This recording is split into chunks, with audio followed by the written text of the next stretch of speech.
प्यार की कहानियाँ हम पहले ज़माने से ही सुनते आ रहे हैं। बड़े बुजुर्ग हमें प्यार की कहानियाँ भी सुनाते हैं।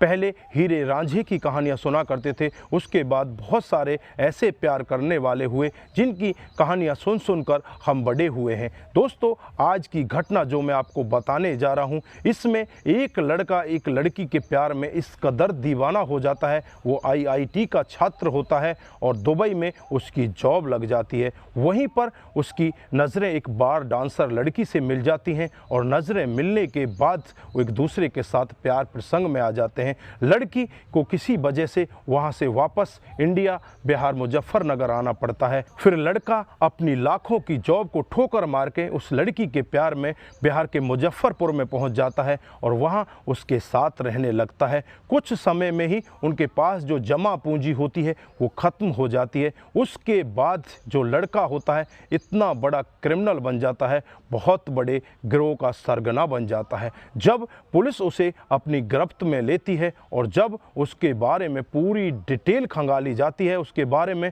पूरा पता किया जाता है, तो एक बार के लिए पुलिस भी उसकी पूरी कहानी को सुनकर सन्न हो जाती है। दोस्तों, अगर आप भी पूरा मामला सुनेंगे तो एक बार के लिए आप भी दंग रह सकते हैं। आप भी सोचने के लिए मजबूर हो सकते हैं कि एक लड़का प्यार के चक्कर में आकर कितना बड़ा क्रिमिनल बन जाता है। तो आइए दोस्तों, जानते हैं पूरा मामला क्या था। नमस्कार, जय हिंद। आप देख रहे हैं APH न्यूज़ राहुल रावत के साथ। तो दोस्तों, आज की जो मैं हकीकत की घटना आपको बताने जा रहा हूं, बिहार के मुजफ्फरपुर के हथौड़ी थाना क्षेत्र की घटना है। यहां पर 11 अप्रैल 2023 को एक लड़की 2.5 लाख रुपए लेकर बैंक से अपने घर की तरफ जा रही होती है। रास्ते में ही कुछ बदमाश तुरंत ही उस लड़की का बैग छीन लेते हैं और बैग छीनकर वहां से फरार हो जाते हैं। भागती हुई हथौड़ी थाना क्षेत्र में पहुंचती है और सारा मामला पुलिस को बताती है।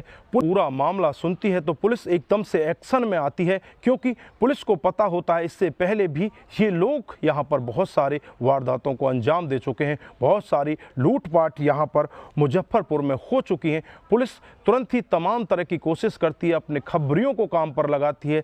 तमाम तरह के CCTV कैमरों को खंगाला जाता है। फिर उनमें से ही एक खबर सुनाता है और कहता है कि साहब, मोटपुर के भट्टे में एक गिरोह छुपा हुआ है। अब पुलिस अपनी एक बहुत बड़ी टीम लेकर चारों तरफ से उस भट्टे को घेर लेती है और जैसे ही उस भट्टे के अंदर से लोगों को गिरफ्तार किया जाता है तो उसमें 4 लड़के उसके अंदर मिलते हैं, जिसमें एक लड़का उनका सरगना होता है, बाकी 4 उसके सहयोगी होते हैं।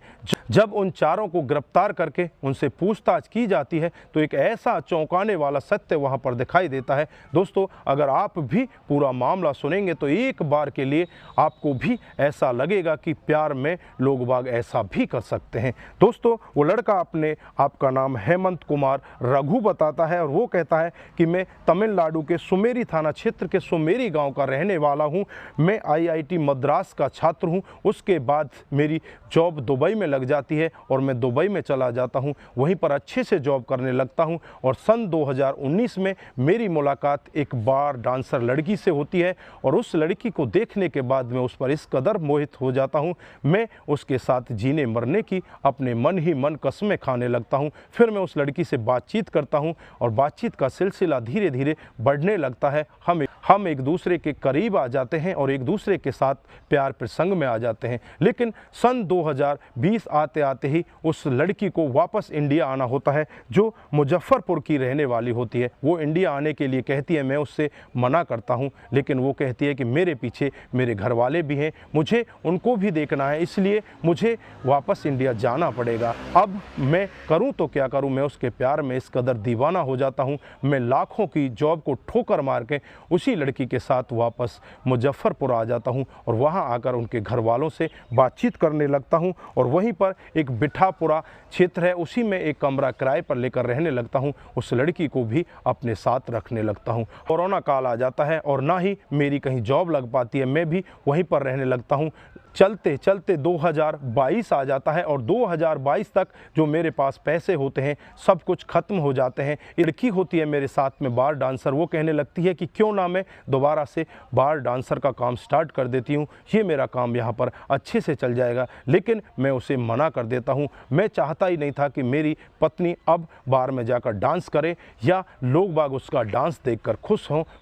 मैं किसी और आंखों को अपनी पत्नी को देखने ही नहीं देना चाहता था। उसके लिए फिर मैं आसपास में ही रहने वाले जो छोटे मोटे गुंडे होते हैं उनके साथ मिल जाता हूं और वहां पर जो छीना झपटी, पर्स मारना, किसी की चैन खींचना, ये सारे काम करने लगते हैं। धीरे धीरे ऐसे ही समय बीतता रहता है। इसके साथ साथ हम बड़े बड़े काम भी करने लगते हैं और समय 2022 पूरा हो जाता है। हमारे पास पैसे आने लगते हैं। पैसे से मेरा घर परिवार बड़े अच्छे से चलने लगता है। मेरी पत्नी भी मेरे साथ में बड़ी खुशी से रहने लगती है। का बताता है कि मुजफ्फरपुर में जो भी लूटपाट हुई हैं, जो भी छीना झपटी हुई हैं, वो सभी मेरे गिरोह ही करता है। मेरे गिरोह में 4 लोग और हैं। उन 3 लोगों को भी पुलिस अपने साथ में ही गिरफ्त में लेती है। चारों लोगों को गिरफ्त में लेकर उनके खिलाफ तमाम धाराएं लगा दी जाती हैं और उन्हें जेल के अंदर भेज दिया जाता है। लेकिन यहाँ पर सोचने वाला बहुत बड़ा सवाल, जो IIT का छात्र होता है, जिसकी अच्छी नौकरी होती है, जो लाखों में वहाँ पर अच्छे से रहकर कमाया करता है, वो एक लड़की के प्यार प्रसंग में इस कदर पागल हो जाता है, अपनी नौकरी को ठोकर मारकर वापस इंडिया आ जाता है और इंडिया में आकर एक गिरोह का इतना बड़ा सरगना बन जाता है। वो जो भी लूटपाट की वारदात होती है, जिसके लिए पुलिस तमाम तरह की कोशिशें कर रही थी, जिन्हें ढूंढने के लिए पुलिस ने अपनी एड़ी चोटी का पूरा जोर लगा दिया था, आज वो सरगना उनके हाथ में होता है। उन सभी को तमाम धाराएं लगाकर उन्हें जेल के अंदर भेज दिया जाता है। तो दोस्तों, यहाँ पर आप क्या कहना चाहते हैं? दोस्तों, इस घटनाक्रम को सुनाने का उद्देश्य किसी को बरगलाना, किसी को बहकाना, किसी पर किसी प्रकार का दबाव बनाना नहीं है। हमारा उद्देश्य बस यही है कि आप लोग जागरूक हों और ऐसे क्राइम के बारे में जानें जो डे बाय डे हमारे समाज में बढ़ते जा रहे हैं। दोस्तों, आज के लिए बस इतना ही। फिर मिलते हैं किसी नए मूड के साथ। तब तक के लिए आप अपना ख्याल रखें, अपने परिवार का ख्याल रखें, सतर्क रहें, सावधान रहें और ऐसे क्राइम को अपने आसपास ना होने दें। नमस्कार, जय हिंद, जय भारत।